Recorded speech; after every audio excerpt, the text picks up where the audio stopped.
সাত শ্রেণীর লোক আরশের ছায়াতে থাকবে, তার মধ্যে একজনটা বলছি ন্যায় বিচার করনেওয়ালা। কে থাকবে? ওয়াইদা কুলতুম ফাদিলু ওয়ালাউ কানা যা কুরবা। আল্লাহ কোরআনে সূরা আনামে বলছেন ওয়াইদা কুলতুম ফাদিলু ওয়ালাউ কানা যা কুরবা। বদরুদ্দোজা ভাইয়ের একটা বায়ান শুনেছি, সুর করে করে বলে যে বিচারে বসে জরিমানা করে দিয়েছে 2 লাখ টাকা দিয়ে, যার জন্য জরিমানা হচ্ছে ওকে দিচ্ছে 50,000 আর এড়া লুটে খেতে 1.5 লাখ।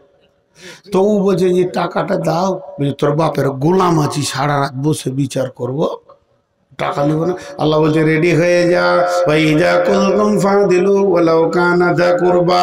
বিচার করে তুই টাকা নিবি, ফিস নিবি।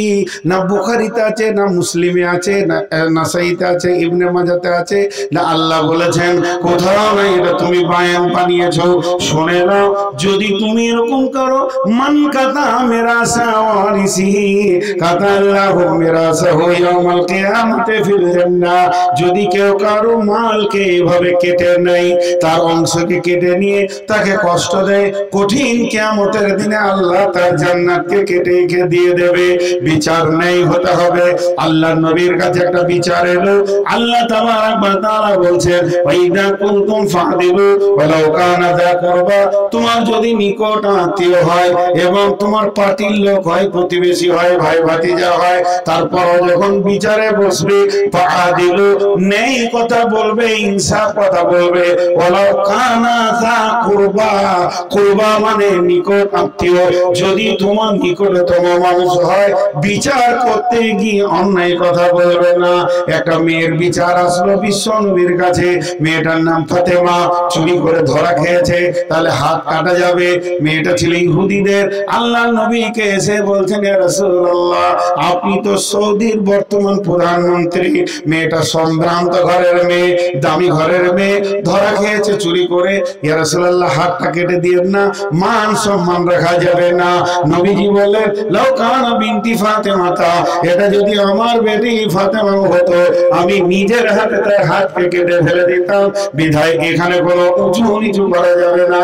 তখন দেখলে যে হাত বাঁচানো যেছে না, তখন তারা বলল ইয়া রাসূলুল্লাহ, আমরা কোরআন মানি না, আমরা ইহুদি, আমরা এখন আপনাকে নবী বলে মেনে নিইনি, আমরা ইহুদি, অতএব আমাদের বিচারটাকে আপনাকে ইহুদির তাওরাত থেকে করে দিতে হবে। নবীজি বললেন যাও তাওরাত নিয়ে এসো, তোমাদের পণ্ডিত নিয়ে এসো, ওর থেকেই বিচারটা করে দেওয়া হবে। এবার তাওরাত আনা হচ্ছে, তাওরাতের হাফেজকে নিয়ে আসা হচ্ছে। এরা তখন রাস্তায় তাকে বলছে তোকে মোটা রকম টাকা দিব রে, তোকে সোনাতে দানাতে ভরে দিব রে, তুই একটা কাজ করবি, যেখানে হাত কাটার কথা আছে ওই জায়গাটা টপকে পড়ে দিবি, নবী বুঝতে পারবে না, হাতও কাটা যাবে না, বেঁচে যাবে। এরপরে বিচার বসে গেল। তাওরাতের পণ্ডিতকে বলছে তুমি পড়ো, চুরির বিচার কি তাওরাতে আছে। ও এবার শুরু করে দিল আল্লাহর নামে পড়তে পড়তে পড়তে হাত কাটা জায়গাটা যখনই টপকে পড়তে শুরু করেছে, একজন সাহাবী বলছে তুই দাঁড়িয়ে যা, আমিও তাওরাত মুখস্থ রেখেছি, কারণ আল্লাহর নবী ওকে তাওরাতের পণ্ডিত করে রেখে দিয়েছিলেন বিচারে বসাবার জন্য। যেহেতু ইহুদি তো এখানে রয়েছে, তাদের বিচার করতে হবে। যখনই ও রুখে দিয়েছে তখনই আর চোখ চরক গাছ হয়ে গেছে, বাবা রে এদের ভিতরেও তাওরাতের পণ্ডিত আছে রে, আর বাঁচানো গেল না। বন্ধুরা আমার, আল্লাহর নবী বলছেন ন্যায় বিচার করতেই হবে। কথাটা বোঝার চেষ্টা করি, কথাটা বোঝার চেষ্টা করি। একটা বিচার আপনাদেরকে শোনাই। বাদশাহী জামানা, সব চলে গেছে খলিফারা, মানে সাহাবী তাবে তাবিরা, বাদশাহী জামানা চলছে। খুব ধ্যান দিয়ে শুনবেন। বাদশাহ নিজে হরিণ শিকার করতে গিয়েছে জঙ্গলে, বাদশাহ, অন্য কেউ লয়, ছোটখাটো জানামানা ঘরের লোক লয়। বাদশাহ নিজে হরিণ শিকার করতে গিয়ে এরকম হরিণটাকে তাক লাগিয়েছে, আর যেই চাড়াক করে ছেড়ে দিয়েছে তীরটা হরিণের কানে পাবে, হরিণ পড়ে যাবে, দৌড়ে গিয়ে ওকে জবাই করে দিবে, বিসমিল্লাহ বলে খেয়ে নিবে। এই জন্য ও গিয়েছে, মেরেছে যেই তীরটা, হরিণটা তাড়াক করে লাফিয়ে উঠেছে, আর হরিণের ফাঁক দিয়ে ওকে লাগেনি। যে নদীর ধারে এক বুড়ি কাপড় খাচ্ছিল, ওরই বেটার কানে লেগে মরে গেছে। ও আবার বিধবা, একটাই বেটা। স্বামী মরে গেছে, একটাই বেটা, বেটাটাকে নিয়ে ওর দুনিয়া, ওর মুখ পানে তাকিয়ে দুনিয়া। মা কাপড় সাফ করছে, ও দাঁড়িয়ে আছে মায়ের কাছে। এই 10-12 বছরের ছেলে মরে গেল, লাশ নিয়ে এসে কাজীকে দিয়ে দিলে। কাজী বিচার করে, কে বেড়েছে? বাদশাহ। কাজী বলল বাদশাহকে ডাকো। বাদশাহ রেডি। ওই তীরটা নিয়ে আবার গেছে বিচারে। বাদশাহ দাঁড়িয়েছে কাঠগড়ায়, কাজী বিচার করছে, বাদশাহ নিজে কাঠগড়ায় দাঁড়িয়েছে আর তীরটাকে রেডি করছে ভিতরে ভিতরে। ওদিকে বিধবা মা, সামনে যেন লাশ পড়ে আছে, বলছে হুজুর বাদশাহ আমার ছেলেকে মেরেছে। বুড়ি মা, এটাই কি সেই মুজরিম? বলে হ্যাঁ। ওকে জিজ্ঞেস করছে তুমি কি সন্তান মেরেছো? বলে হুজুর লক্ষ্যভ্রষ্ট হয়ে গেছিল, আমি হরিণটা তরফ করে লাফিয়ে যাবে জানতাম না, আর নদীর ধারে খেয়াল করিনি, একবারে জিওর কানে লেগে গেছে, ছেলেটা আমার হাতেই মরেছে। বাদশাহ এবার ওদিকে দাঁড়িয়ে আছে, এদিকে বিধবা মা লাশ নিয়ে দাঁড়িয়ে আছে। এমন সময় কাজী ফয়সালা দিচ্ছে, জাল্লাদ বাদশার পেছন দিকে হাতটা বেঁধে গর্দনটাকে উড়িয়ে দাও। বাদশার পেছন দিকে হাত বেঁধে নিয়ে আসছে, গর্দন উড়িয়ে দেবে। বাদশাহ তীর কেন এনেছিল? তীরটাকে এরকম তুলে বিচার শেষ হলো, আর কাজীর দিকে নিশান করে বলছে কাজী তুমি বেঁচে গেলে। যদি আজকে তুমি অন্যায় বিচার করতে, আমাকে বাদশাহ মনে করে, ওকে গরিব মনে করে, তাহলে আর একটা তীর ছেড়ে তোমাকেও জিন্দেগি ছাড়িয়ে দিতাম। আমি নেই বিচার পেয়ে গেছি, আমি খুশি হয়ে গেছি, আমার গর্দন চলে যাক, আমি মরে যাই, কিন্তু আমার জান ঠান্ডা হয়ে গেল যে আমার দেশের মাটিতে এখনো নেই বিচার আছে। নেই বিচার কাকে বলে? বাদশাহ যখন এবারে জাল্লাদ নিয়ে এসছে, তালোয়ার খাপ থেকে বের করেছে, তখন বুড়ি বলছে একটা তো আমার মূল্য, তো ওটা কেন মারবে জি? বলছে এটাই বিচার। বুড়ি বলছে বাদশাকে কি বাঁচানো যাবে না? কাজী বলছে না, পৃথিবীর কেউ ওকে বাঁচাতে পারবে না, শুধু একটাই রাস্তা আছে ওকে বাঁচানোর, সেটা আপনি যদি মাফ করে দেন। যেহেতু সন্তানের মা আপনি যদি মাফ করে দেন তো বেঁচে যাবে। বুড়ি বলছে কাজী সাহেব আমি ওকে মাফ করে দিলাম। তখন বাদশা বলছে ও মা, সন্তান তো একটা মরেছে, তো আমাকে তুমি সন্তান মনে করে নিয়ে আমার কাছেই তুমি থেকে যাও। ন্যায় বিচার। জি, হজরতে ইমাম মাবিয়া মদিনার মিম্বারে খুতবা দিচ্ছে, কি বলছে দেখেন ভাষাটা, আপনি এখনই রেগে যাবেন। এই জুমার লোক সব শুনে লাও, তোমাদেরকে বলে দিছি বাইতুল মাল আমার নিজের মাল, আমার যা মন যাবে তাই করে খরচা করব, তোমাদের কথা শুনবো না। একটা গোটা খুতবা খালি ওর উপরে দিল, বাইতুল মাল আমার নিজের মালের মতো, যা মন যাবে তাই করবো, একজনও মুখ খুলবি না তোরা। একটা জুমা চলে গেল, আবার দ্বিতীয় জুমাতে একই খুতবা চালাইছে, তৃতীয় জুমাতে একই খুতবা চালাইছে। যখনই তৃতীয় জুমাতে খুতবা শুরু করেছে আর একই বিষয় বলছে, একটা দেহাতি সাদা সিধে লোক দাঁড়িয়ে গেছে মসজিদে, যে বলছে এই মাবিয়া, মুখ সামলে কথা বললে এলে তোর জিভকে টেনে ছিঁড়ে বের করে দিব। বাইতুল মাল তোর বাবার মাল, তো একদম দুটা জুমার সহ্য করেছি, এটা 3 নম্বর চলছে। তুই জিভ সামলে কথা বল, নাহলে তোর জিভকে এরকম ধরবার টেনে বের করে দেবো। শক্তিমান মানুষ ছিল তো, লোককে ভয়ে কিছু বলেনি, আর দিহাতি লোকটা বলে দিয়েছে। তখন ইমাম মাবিয়া মিম্বার থেকে আস্তে করে নেমে দিহাতিকে গালে বুকে জড়ায় ধরে 2 গালে 2টি চুমা দিল, কপালে চুমা দিল, দিয়ে বলল চোখের পানিতে বন্ধু তুমি আমাকে বাঁচালে। তাহলে শুনে লাও এই খুতবাটা আমি কেন দিছি। এই খুতবাটা আমি প্রথম জুমায় দিলাম টেস্ট করার জন্য আল্লাহর নবী বলেছেন বাইতুল মালের যখন অপচয় চলবে তখন কিয়ামত চলে আসবে, আর যে বাদশা বাইতুল মালের অপচয় করবে ওই বাদশাটা জাহান্নামে যাবে। তাই আমি প্রথম খুতবাটা দিয়েছিলাম, আর তাকে প্রতিবাদ করার কেউ থাকবে না। জেনে নাও ওই বাদশাটা ধীরে ধীরে জাহান্নামে চলে যাবে। ও আমার বন্ধুরে, প্রথম জুমাতে খুতবা দিলাম, তা কেউ প্রতিবাদ করলো না। আমার 7 দিন ঘুম হয়নি, না জানি আমি কি সেই জাহান্নামীটা।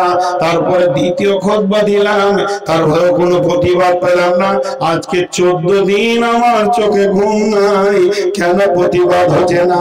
তাহলে আমি কি জালেম বাদশা? আজকে তুমি প্রতিবাদ করে বুঝিয়ে দিলে না আমি এখনো জালেম নয়। ভাই আমার ওটা খুতবা ছিল না, ওটা আমার পরীক্ষা ছিল। বাইতুল মাল জনসাধারণের মাল, আল্লাহর মাল। বাইতুল মাল খরচা হবে আল্লাহর কোরআন ও রাসূলের হাদিসের উপরে। তাদের চিন্তা চেতনা কি ছিল? হ্যাঁ, আর আজকে দুপুর বেলায় চাটা খেয়ে একদম লম্বা করে তেল মেখে পেট ভরে ভাত খেয়ে মৌরি মুখে দিয়ে বিড়ি টানতে টানতে এসে বিচারে বসে পড়লো। মনে হচ্ছে না আল্লাহর ওলি বসেছে, এরা কাউকে কষ্ট দেবে না। জি ভাই, তো শুনেলেন আল্লাহ তাবারক ওয়া তাআলা যারা ন্যায় বিচার করবে কিয়ামতের মাঠে আরশের ছায়াতে থাকবে। 2 নম্বর বিশ্ব নবী বলেছেন যে আরশের ছায়াতে ন্যায় বিচার করনেওয়ালা থাকবে। আর আমার আল্লাহ বলছে তোরা যত পারবি বিচার করে এলে, জুলুম করে এলে, কিন্তু ওয়াকুদিয়া বাইনাহুম বিল হাক্কি ওয়া হুম লা ইউসলামুন। আমি একদিন ন্যায় বিচার করব, সেদিন কারো উপরে কোন রকম জুলুম করব না। ও আমার বোন আমার, কঠিন কিয়ামত তত্তর করে এগিয়ে আসছে। ওই কিয়ামতটা পার করতেই হবে। 50,000 বছরে একটা দিন হবে। ভাই যতটি লোক বসে আছেন, আমার একটা কথা খালি শোনেন, একটা উঠিয়েন না। এই কথাটা বলে নিয়ে তারপরে উঠবেন।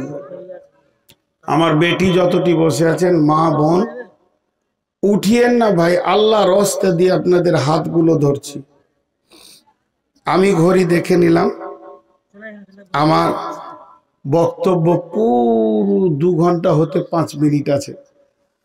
এসেছি 10:30টায়, কিন্তু শুরু করেছি 45-এ। তো যাই হোক, আমি আপনাদের উঠা দেখে একটা কথা বলছি।